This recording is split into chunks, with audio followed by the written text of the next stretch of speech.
A continuación, Espinosa Libertad.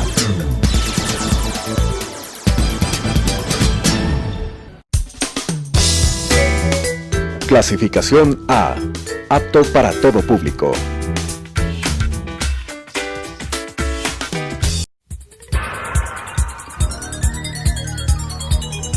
Las opiniones vertidas en este espacio por la producción y dirección del programa son de exclusiva responsabilidad de sus autores y de quienes intervienen en ellos.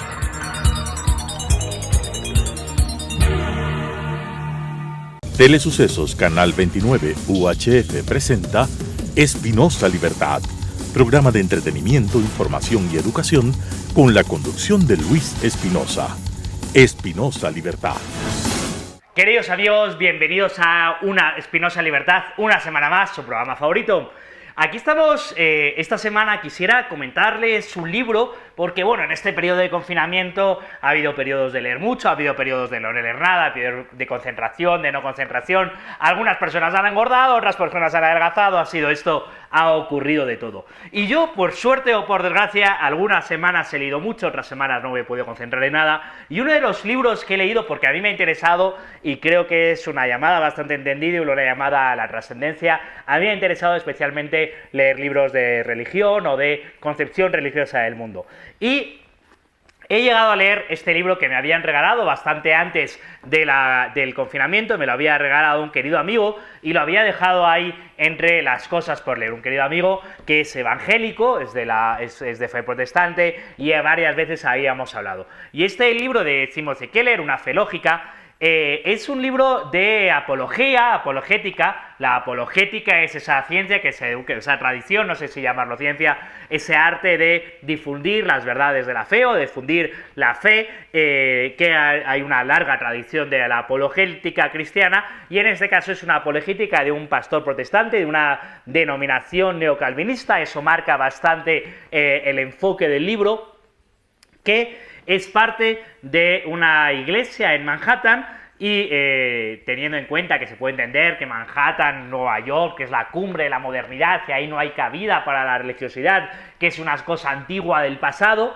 bueno, pues más bien este pastor desde Manhattan tiene mucho contacto con el mundo secular, con el mundo profano, con las otras personas, y ha tenido un intercambio profundo, y en esa experiencia ha escrito 2 libros y es bastante conocidos, New York bestsellers en Estados Unidos, que es La oración, y en este libro es Una fe lógica. Y en este libro lo que quiere hacer es presentar argumentos razonables para creer en Dios. Y yo quisiera presentarles el libro y presentarles los argumentos no sin cierta sorpresa, o no si les puede llamar. Es decir, tiene todo el sentido del mundo preguntarse en el año 2020 o en el siglo XXI si tiene sentido creer en Dios. Sigue siendo una pregunta válida. Y lo primero que nos plantea este libro es, no se crean ustedes que aquí esto se trata de o creemos en Dios, que es un argumento irracional, o creemos en la ciencia y en la lógica secular, que es un argumento racional. Eso es simple y llanamente falso. No existe tal oposición. Aquí lo que existe es, o nos adherimos a una explicación, o tenemos fe, o nos adherimos a una explicación del mundo religiosa, que hace sentido en su esquema mental religioso, o nos adherimos a una explicación del mundo secular. Pero una explicación del mundo que también tiene un componente de creencia. Es decir, o se cree en una cosa o se cree en otra. No es o se cree o no se cree. Es o se cree en A o se cree en B. Y al final no es que la explicación secular del mundo sea completamente lógica, potente, argumentada y sólida y coherente en sí misma, y la explicación religiosa del mundo sea un santo de fe. Simple y llanamente, esa no es la dicotomía a la que nos enfrentamos. Nos enfrentamos o tenemos una explicación religiosa del mundo, o la explicación secular del mundo, profana del mundo. Esa es la realidad a la que nos enfrentamos. Y en este libro se intenta dar argumentos para decir por qué es más lógico, porque tiene mayor lógica la explicación religiosa, histórica, atávica, humana, antropológica de la realidad que se ha tenido en la inmensa mayor parte de la historia de la humanidad, a la explicación secular que se pretende presentar a día de hoy como la única. Y quizás una de las partes más interesantes del libro es la introducción, el primer capítulo, donde nos dice: hey, no creáis que la religión es cosa del pasado y que lo secular es el futuro. Es decir, no creáis que aquí existen estas dos. No, no, no. La realidad es que cada vez hay en el mundo más personas religiosas. Claro que cada vez hay en el mundo más personas, pero también más personas religiosas. Y probablemente para una persona religiosa se mide en almas. Cada alma es un absoluto, no se mide en tanto por ciento sobre esto. Es cierto que en los países desarrollados tiende a haber menos personas religiosas, pero no es menos cierto que las personas religiosas tienden a tener una religión, no sé cómo decirlo, más consciente, más... es decir, en el pasado, en nuestras sociedades era religioso por defecto, y aquellas personas que eran ateas o que se declaraban ateas o agnósticas tendrían que hacer un ejercicio de fe, y eso es cierto que es una parte de nuestra historia que como liberal no me gusta porque no hemos sido completamente tolerantes en otras opciones religiosas, pero ahora entre los jóvenes se da por asumido lo contrario, esto es, por defecto se da por asumido que una persona no es religiosa, y aquellos que son religiosos tienen que hacer un acto afirmativo de su fe, de tal manera que tienen una fe más consciente, más razonada, más elaborada, y tienden a leer, porque además tienen más tiempo, y a argumentar mejor su fe, de tal manera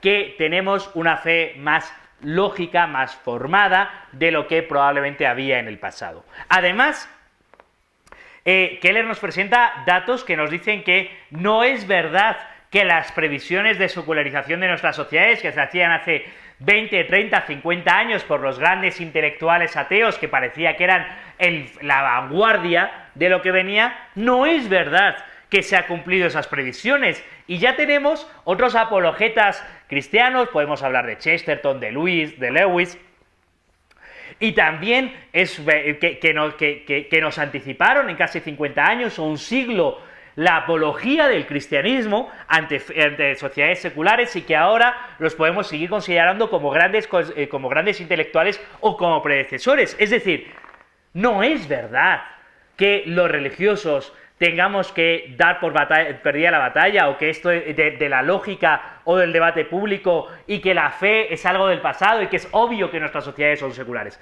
Simplemente no es verdad.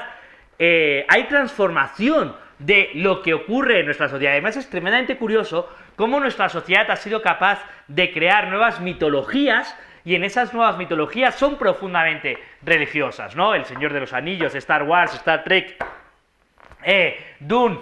Todas estas mitologías que nos hemos creado en nuestro tiempo tienen elementos profundamente religiosos. Y además es curioso cómo se cumple la frase del divino Chesterton cuando decía aquello de: el problema de dejar de creer en Dios es que se acaba creyendo en cualquier cosa. Y en gran parte lo que vemos es que no es que nuestras sociedades seculares hayan dejado de creer en Dios o en una cierta religión para pasar a ser puramente lógicas. En el mejor de los casos han caído en un cientificismo para creer en la ciencia, o han caído en otras creencias. Es decir, el magma social o la sociedad en su conjunto no es que se haya convertido en atea, se ha convertido en secular, pero es que construyendo unas nuevas creencias que también están allí. Así que lo que nos plantea el inicio del libro, que quizás para mí es el reto más importante, es: esto no se trata de creer o no creer. Esto se trata de tener una explicación religiosa del mundo o tener una explicación profana del mundo. Y en ese momento el libro contrapone ambas dialécticas, y en los distintos capítulos nos va presentando argumentos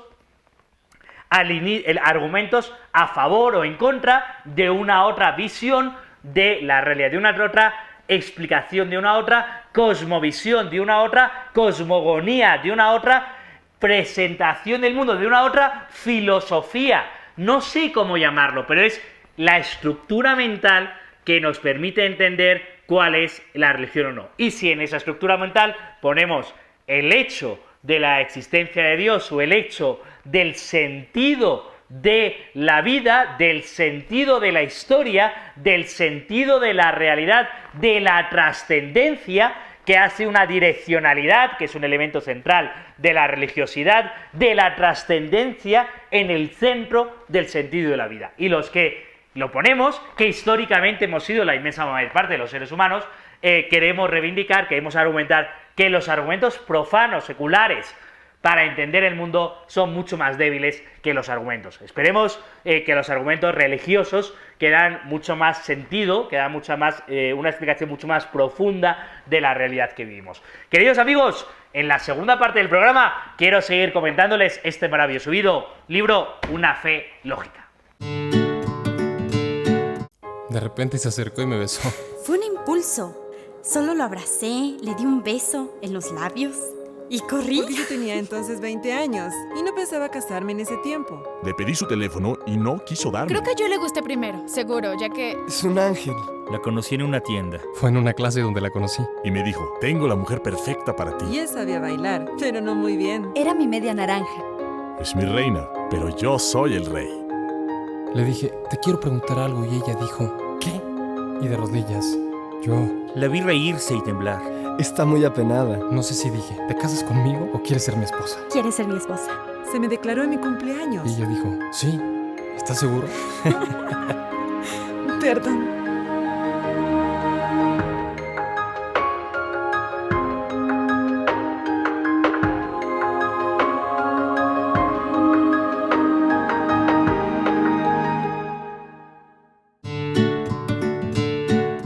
Queridos amigos, bienvenidos a esta segunda parte de Spinoza Libertad, donde vamos a comentar los argumentos centrales de Una fe lógica de Timothy Keller, un libro de apologética cristiana. En realidad, la inmensa parte del libro es de apologética religiosa, no se mete al cristianismo y lo vamos a intentar.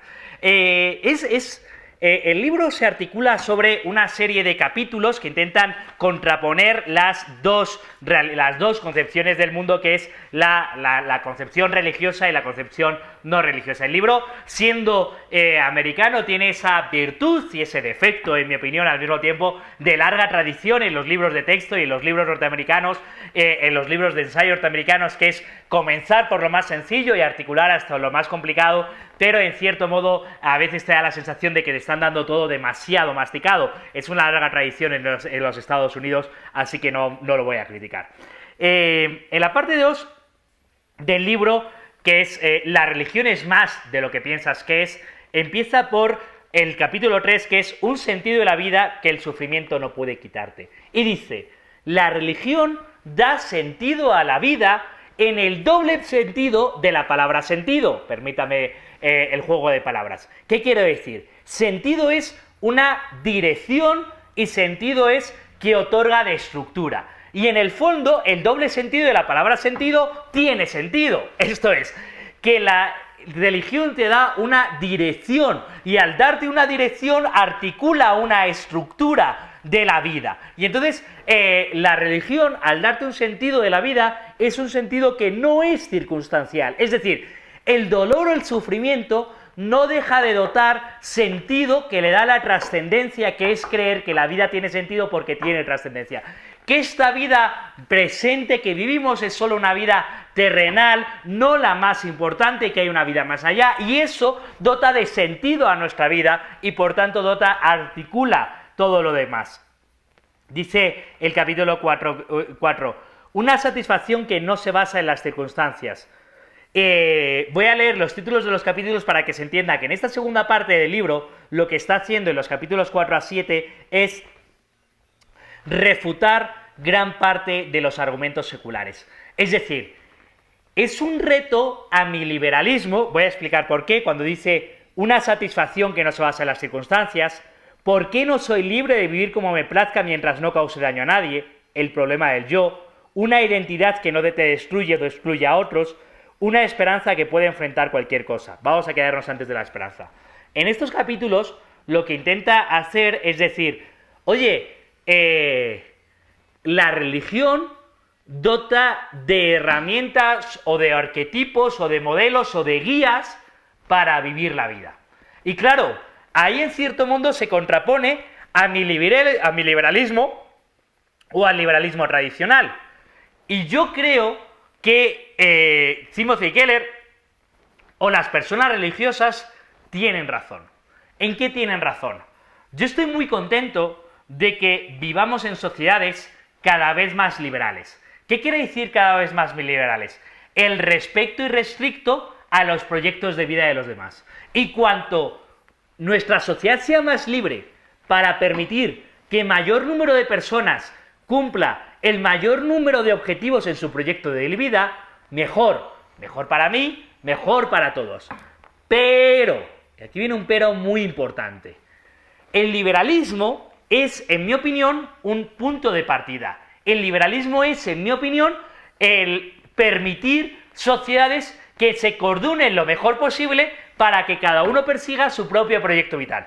Pero el liberalismo no da contenido a esa libertad. Es decir, no te dice cuál es mejor o peor proyecto vital, cuál deberías de perseguir tú o perseguir no. De hecho, el liberalismo lo que nos pone es una posición de relativismo moral de yo respeto tu proyecto vital. Y eso, y yo creo que aquí tienen razón los que atacan al liberalismo, ha dejado al ser humano en una cierta soledad ante la trascendencia, soledad ante la infinitud. Es decir, ahora no tenemos un libro de respuestas claras. Como decía antes, la inmensa mayor parte que son religiosas han tenido que construir, que razonar su religiosidad. Y ahora no se nos da socialmente un libro de respuestas, un libro de lo que debería ser la vida como históricamente se hacía. Y ahora se nos enfrenta a cada uno de nosotros al reto de decidir qué queremos para nuestra vida. Y para muchos ese reto es desazonador o desolador. La religión da sentido a la vida y por eso, claro que se puede ser al mismo tiempo liberal y religioso. Es decir, liberal diciendo que cada uno viva su vida como quiera y religioso en el sentido, pero yo quiero vivir una vida, yo creo que la vida tiene más sentido dándole, que tú la puedes vivir como usted desee su vida, pero mi vida, o yo creo que la vida, tiene más sentido, pero sin intentar imponer esta concepción de cómo debería vivir la vida al conjunto de la sociedad, es una elección personal. Y en ese aspecto sí que creo que la religión, como llega a argumentar y a demostrar muy bien Timothy Keller, da un sentido de la vida sin sufrimiento, da una identidad en el mundo que ya no se construye por quién seas hijos o de dónde vienes o a qué grupo social perteneces, sino que tu identidad la construyes sabiendo que tienes un alma única y que eres hijo de Dios y por tanto tu identidad se expande porque ya es o ya tiene sentido el ser en la vida, qué importante, y el yo se acaba construyendo. Qué bello es esta parte del libro que es para mí un reto intelectual porque esa articulación entre el liberalismo y el conservadurismo, por cierto, o la religiosidad, por cierto, animo muchísimo a leer a una apologeta cristiano y un gran liberal como es el profesor Zanotti de Argentina. El profesor Zanotti, que tiene vídeos en YouTube maravillosos, explica o profundiza esto. También el Instituto el Instituto Acton, de Estados Unidos, en honor de Lord Acton, intenta profundizar en esta identidad entre liberalismo y cristianismo, ¿no? En este momento no estamos hablando de cristianismo, sino en general de religiosidad, ¿no? En el capítulo 8, Keller nos pasa a hablar de la esperanza. La esperanza es una palabra fundamental para la propia vida de las personas y para nuestro vivir. Esperanza con E mayúscula, porque esperanza en el sentido de que no es esperanza, no tengo esperanza de ganar la lotería, de tener un ascenso o de que me vaya mejor en la vida o de enamorarme, tengo esperanza en el más allá. Y la esperanza llena el alma y articula la vida. El alma, y bueno, tenemos alma, sí, creo que tenemos alma, y la esperanza llena el alma y también articula la vida o da ese sentido a la vida, ¿no? Al hablar de la trascendencia, trascender, es decir, más allá, al hablar de la trascendencia hay esperanza en que haya más allá. Y esa esperanza articula que el más acá o que la vida diaria tenga un cierto sentido y lo dota de contenido. ¡Qué maravilloso! Y termina el libro argumentando el problema de la moral y la justicia. Y creo que es muy importante este punto, porque al final lo que acaban diciendo ciertos defensores de los derechos humanos, en nuestras sociedades hemos acabado diciendo que esto es un derecho humano, poniendo el derecho humano como absoluto. Pero poner el derecho humano como absoluto es, en el fondo, una argumentación secular. De hecho, se ha caído en un positivismo de los derechos, diciendo que los seres humanos tienen derecho porque es un derecho humano y tiene un derecho humano porque está recogido en una articulación de los derechos. Pero ¿por qué los seres humanos tenemos derechos intrínsecos? Es algo, es decir, en el más allá de los derechos, es decir, el reconocimiento de la humanidad misma, es algo que se queda hueco, que se queda cojo, que queda en una argumentación que no tiene solidez, si no acabamos poniendo un sentido de Dios o de la humanidad religioso, un sentido de los seres humanos religioso. Por tanto, en este punto, el argumento religioso de los derechos, el argumento religioso de por qué los seres humanos tenemos derecho, es más sólido que el argumento secular, que normalmente utilizamos el argumento secular, pero que el argumento secular, cuando uno profundiza, en sí mismo se queda vacío, porque se acaba circulando en torno a un positivismo, y el positivismo se acaba quedando vacío. Por eso acaba argumentando Geller, oye, es que el argumento religioso, el argumento de tenemos derecho porque estamos hechos a imagen y semejanza de Dios, porque somos hijos de Dios y por tanto al ser hijos somos hermanos y al ser hermanos somos iguales y por tanto nos debemos respeto los unos a los otros porque somos iguales, hermanos, y debemos respeto porque además debemos respeto en vertical hacia Dios porque está por encima y por tanto hay unas reglas de comportamiento superiores a lo que nosotros mismos creemos, a lo que nosotros mismos nos otorgamos como derecho positivo o a lo que nosotros mismos acordamos, porque hay más profundidad, que es la ratio última, la razón última de nuestros derechos, de los derechos humanos, acaba siendo la religiosidad, y ahí tiene mucha razón. Fíjense, queridos amigos, que termino el programa sin hablar de los últimos capítulos del libro en el que habla de por qué el cristianismo tiene sentido. Porque yo creo que son dos discusiones separadas, son dos conversaciones separadas muy interesantes. Primera, si tiene sentido ser religioso, y luego si la religión esa es el cristianismo. Y en una fe lógica yo quiero centrarme en que la religiosidad o el entendimiento de la realidad desde un punto de vista religioso, es decir, desde la creencia o el convencimiento de que existe Dios y por tanto hay un sentido, una direccionalidad, una trascendencia y una esperanza en la vida, tiene más lógica que la creencia secular, que en el fondo no es más que otra contraposición de otro conjunto de creencias que tiene menos lógica que este conjunto de creencias, y que este conjunto de creencias secular tiene graves falencias lógicas para dar sentido o para otorgar de razonabilidad a la realidad que vivimos. Qué apasionante y qué interesante, queridos amigos, encantado de haberles hablado de una fe lógica, el libro de Timothy Keller. Nos vemos la semana que viene.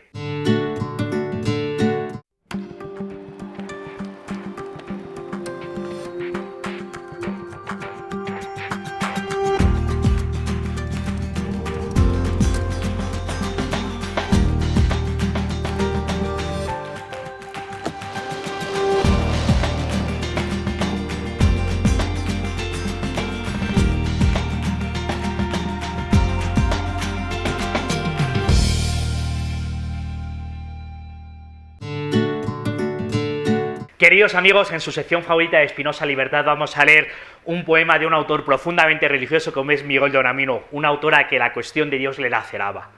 Y dice: Señor, Señor, ¿por qué consientes que te nieguen los ateos? ¿Por qué, Señor, no te nos muestras sin velos, sin engaños? ¿Por qué, Señor, nos dejas en la duda, duda de muerte? ¿Por qué te escondes? ¿Por qué encendiste en nuestro pecho el ansia de conocerte, el ansia de que existas, para velarte así a nuestras miradas? ¿Dónde estás, mi Señor? ¿Acaso existes? ¿Eres tú creación de mi congoja o lo soy tuya? ¿Por qué, Señor, nos dejas vagar sin rumbo buscando nuestro objeto? ¿Por qué hiciste la vida? ¿Por qué significa todo? ¿Qué sentido tienen los seres?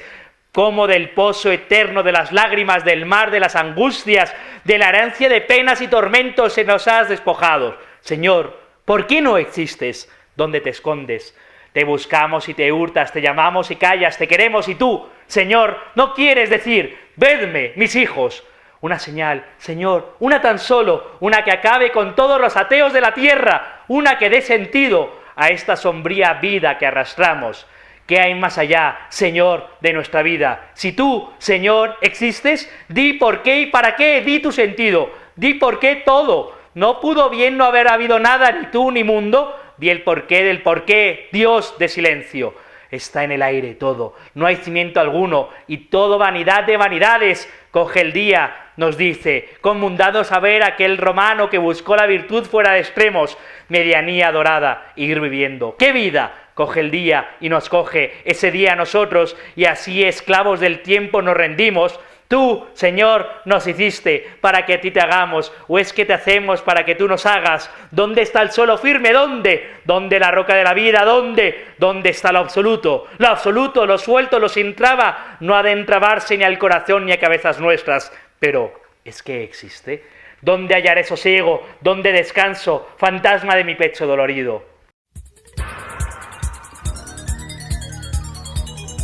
Las opiniones vertidas en este espacio por la producción y dirección del programa son de exclusiva responsabilidad de sus autores y de quienes intervienen en ellos.